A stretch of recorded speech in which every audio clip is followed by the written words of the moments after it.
We have to look at this Donald Trump stuff. All right, Donald Trump at McDonald's being shown how French fries are made.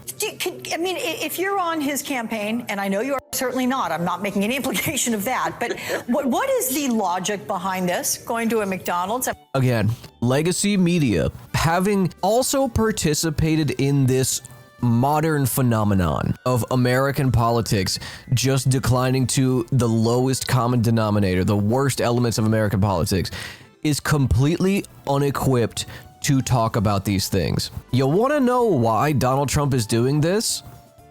It's a troll. A troll.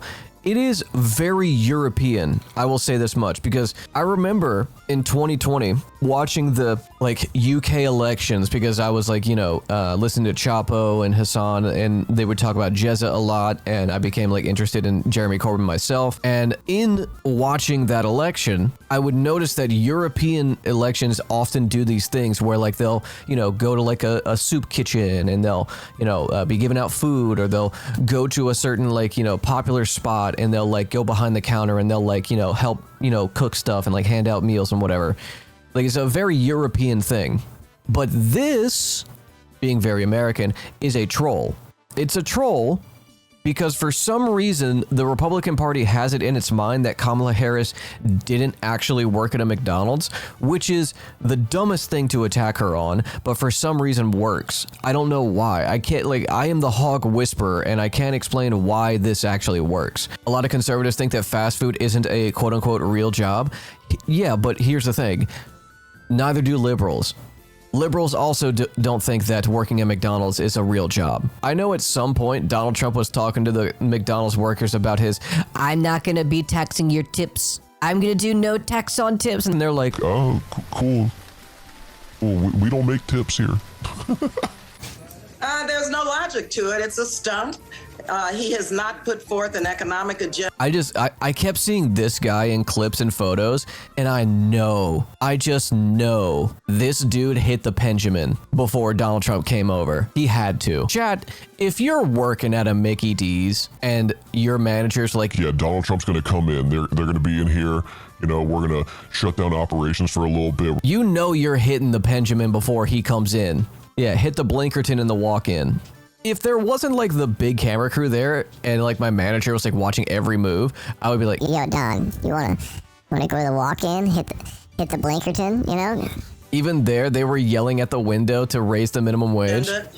He, as you know, appears to be not well, and he's engaged in some really bizarre types of activities during this campaign. There's nothing to lose.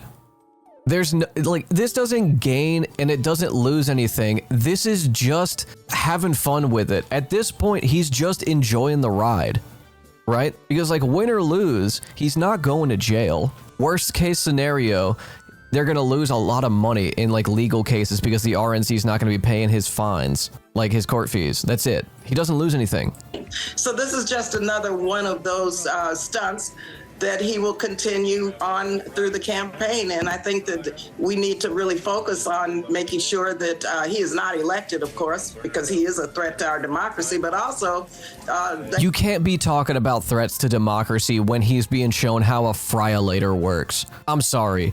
It rings as unserious. If you are a conservative and you are scrolling through social media and you look at this clip and you're hearing about how he's a threat to to democracy, and he's just standing there while a minimum wage worker is showing him how the friolator works, you're like, this is stupid. No, he's not. He is a threat to institutions, civil rights, any kind of semblance of administrative roles that are meant to make the country work, because he wants to dismantle the Department of Education and the EPA and gut regulations and take away a bunch of civil liberties from different minority groups, right? He wants to do all that, but you don't see that when you're looking at this.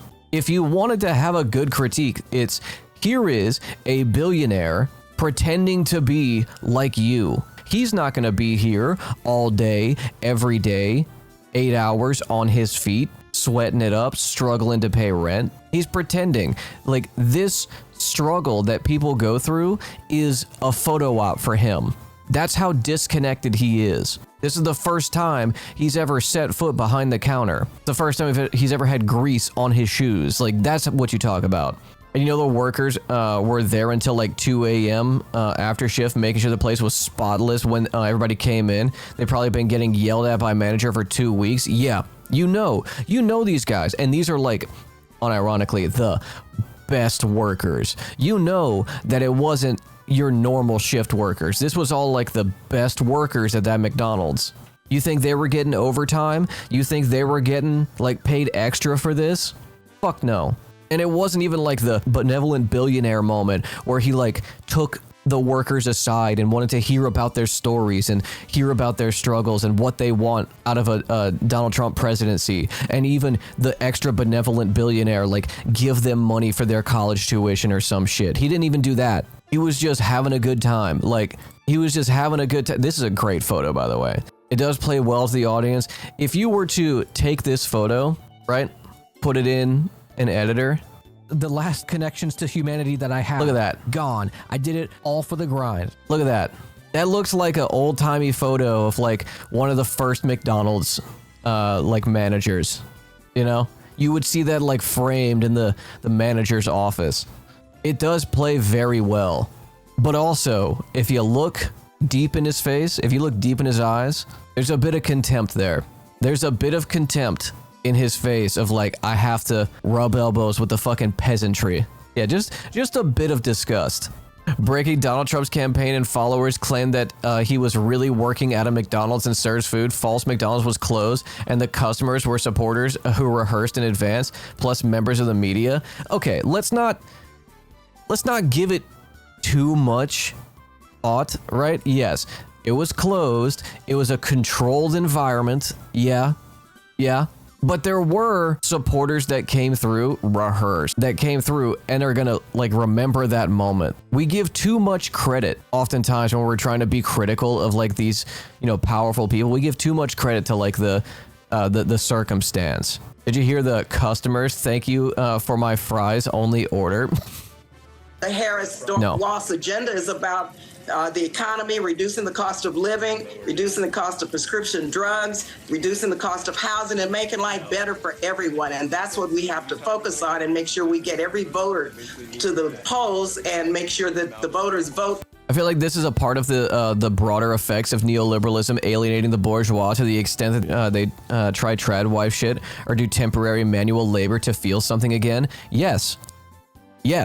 There are so many stories and like confirmed stories as well, but like anecdotal ones from sex workers who talk about, you know, doing work for wealthy elites.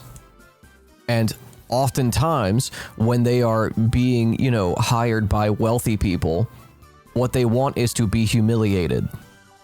A lot of them have humiliation fetishes because they have everything.